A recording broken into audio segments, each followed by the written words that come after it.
If you grew up in the 80s or early 90s and had either HBO or Turner Broadcasting Systems on your television, you were hard-pressed to escape the movie The Beastmaster, released to theaters in 1982. Those were the before times, when streaming didn't exist, and everyone was at the mercy of the broadcaster's scheduling preferences when it came to watching movies and shows. And those broadcasters were always ready to pull themselves a Beastmaster card out of the deck. The movie was produced on a budget of $9 million, with a theatrical return of $14 million, which isn't bad, but 1982 also saw The Sword and the Sorcerer bring in $39 million, and Conan the Barbarian rake in $79 million at the box office. And since all three are films in the same genre, we have to say our horse didn't win or place, but maybe it did show, though I'm not cross-referencing genres and box office returns from 1982 to confirm that. Anyway, it's when it came to the small screens that you suddenly couldn't get away from The Beastmaster for any meaningful stretch of time, and it later spun out 2 sequels and a television series that treaded water for 3 seasons. That makes it a cult classic. It didn't announce its presence with authority on release, but in later years picked up momentum and fans who continue to get behind it. Well, that's one of the general definitions of a cult film anyway. Cult classics are a poorly defined subgenre with vague membership criteria that rightfully falls under the classificatory disputes regarding what is art and what is not category, which is itself a subset of the people like to argue about nothing category. But while its popularity has waned since streaming has allowed viewers to take the place of broadcasters as to what gets screen time and what doesn't, there's still something about this silly-ass movie with so many things wrong with it that still kinda works. Or maybe I'm just prone to nostalgia and like movies with an absence of messaging that are so bad they unintentionally become comedies. Either way, I'm Dr. Balthazar. Like and subscribe. I'm going to break this thing down in the style to which I become accustomed, considering storyline, characters, world building, and themes. If you're sticking around, thanks for the view. Love your face. Never forget our time together.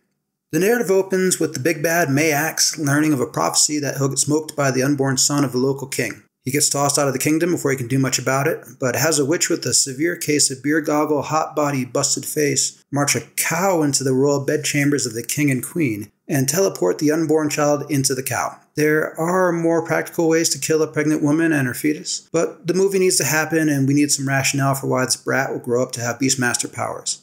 Anyway, the beer goggle witch is going to toss the newborn in a fire after getting him out of the cow, but a random dude rolls up with a really poorly constructed boomerang blade to save the infant so the movie can happen. Our hero, Dar, grows up in a tribal village that could realistically last about 2 generations before incestuous inbreeding began to manifest serious birth defects, but the village is smoked by a rival tribe of demolition fans.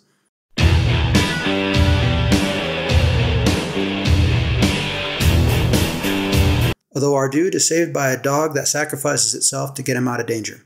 He then trades in the linen loincloths of the boy for the leather strip loincloth of the man, since there may be some that think this movie is a pants party, but no way, amigo, this is a no-pants party. Seriously, the costume designs are just ludicrous. But we'll call our guy Puss in Boots for a pair of obvious reasons. Puss recovers from his injuries, baby oils himself up, and trains in the way of the sword by swinging a stick in a circle.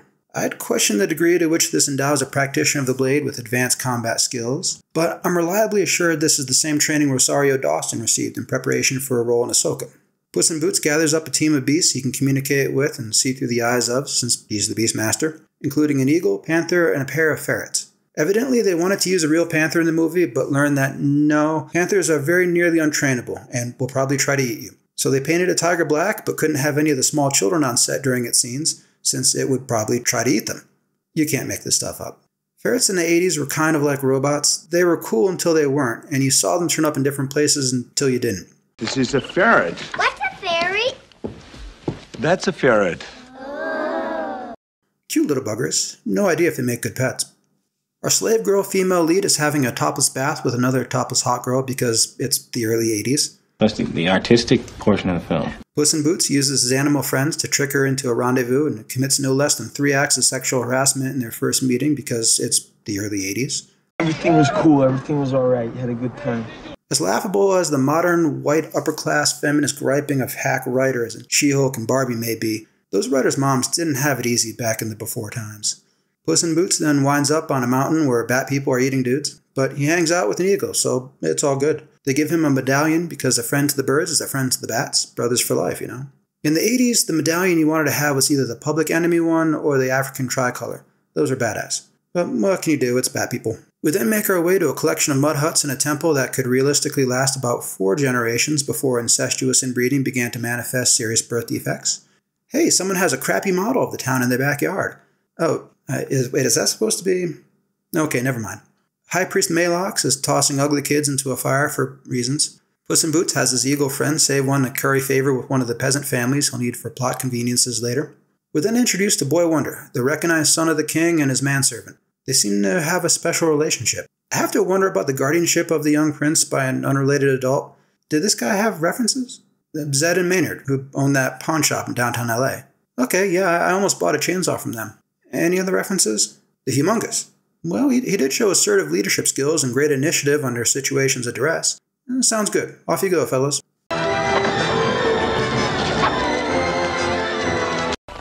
Oh, that's not right. No. Our team of heroes save the artistic portion of the film, and then head back to the Mud Hut land to save King Zad, who's been blinded but kept alive for no discernible reason other than they just rescued the person the plot could have had them rescue from the villain's lair if the writers were doing less coke in the early 80s. Puss in Boots kills a beer goggle witch, and we get an explanation of how Malox creates the Berserker Death Soldiers we haven't seen him use up to this point. They put a neon slug in the brain through the ear a la Star Trek Wrath of Khan, also released in 1982, and the victim goes batshit crazy. I actually had a dream that I was a merciless overlord and ordered my minions to put one of those slugs in Kathleen Kennedy's brain as punishment for Lucasfilm Productions on Disney, only to find someone had already put one in there. It explains so much, but I digress. Team Beastmaster gets the king back to all 20 of his loyal followers, where he demands to make a full frontal assault on the fortified mud huts they just escaped from. I'm not sure he realizes that of the thousands of soldiers he once commanded, only a dozen or so stayed loyal. The rest just said, hey, fuck it, Zed's dead, baby. Puss in Boots lets him know he's in charge of two things. I got news for you, pal. You ain't leading but two things right now. Jack and shit. And Jack left town. So the king calls him a freak who talks to animals, and he runs off to cry like a bitch. The frontal assault fails in a matter of seconds off screen, and everyone's captured and set to be tossed in the fire pit at sundown, rather than killed outright, for reasons. Puss in Boots arrives to save the day. He learns he's the son of the king before his dad gets smoked. One of the ferrets then sacrifices itself to kill Malox, which as a kid was right up there with that fucking Transformers movie, killing Optimus Prime and giving me and every kid in the theater who saw that abomination of a film permanent emotional damage. We then have an example of putting a hat on a hat. The big bad is killed in a climactic action sequence, followed by the tribe of demolition fans rolling into town for yet another climactic action sequence.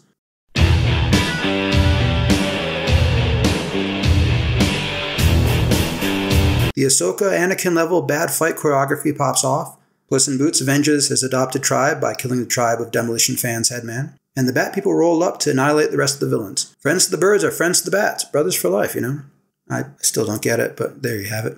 Boy Wonder becomes king of Mud Hut Land. Puss in Boots gives the new king his boomerang blade and a gesture that symbolizes absolutely nothing, and pieces out with his beast homeboys. The artistic portion of the film joins him for some hot action, precariously balanced on some rocks, and roll credits. For characters, I'm not sure we have anything that constitutes character development in this movie. We know Puss in Boots is the son of the king, and while he doesn't learn of it until the moment his dad is killed, neither the absence of that knowledge nor the sudden realization of it informs his value system or changes his decision-making in any way.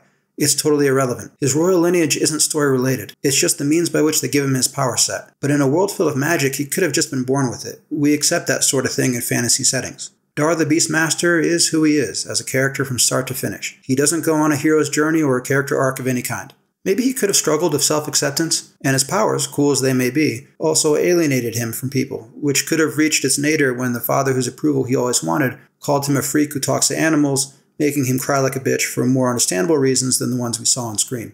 He then could have found some personal acceptance by film's end, resolving an internal conflict and completing a character arc. But hey. Oh my God, writing is so hard. Mark Singer had enough professionalism to get himself into shape for the role, which is more than one can say for whatever the girl's name is that played Echo in the MCU miniseries of the same name. And he seems fairly charismatic, but it's hard not to compare a fantasy high-adventure film from 1982 to Conan the Barbarian, and he's no Arnold Schwarzenegger. Crush your enemies, see them driven before you, and hear the lamentation of their women. Tanya Roberts as female lead has a pair of assets she brings to the table.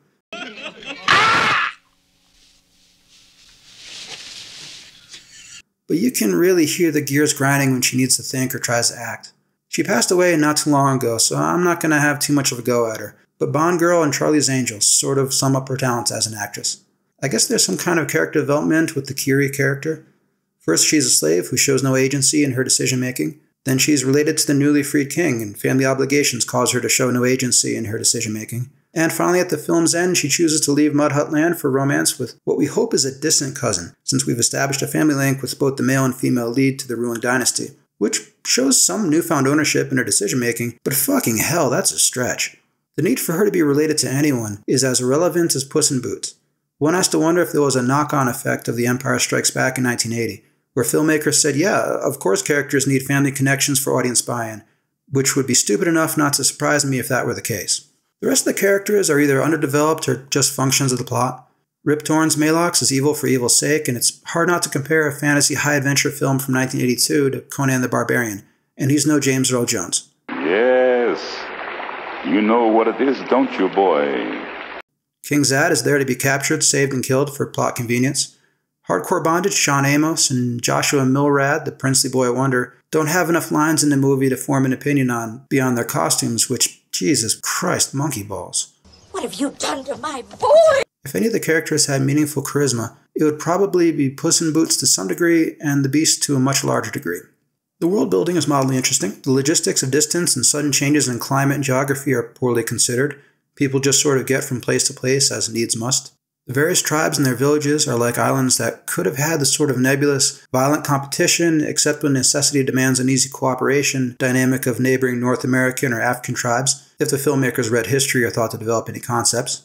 Such a thing might better explain why the fans of Demolition Tribe show up at the start of the film to kill Puss in Boots' adopted tribe, and then disappear only to return at the end of the film to get smoked by the Bat People.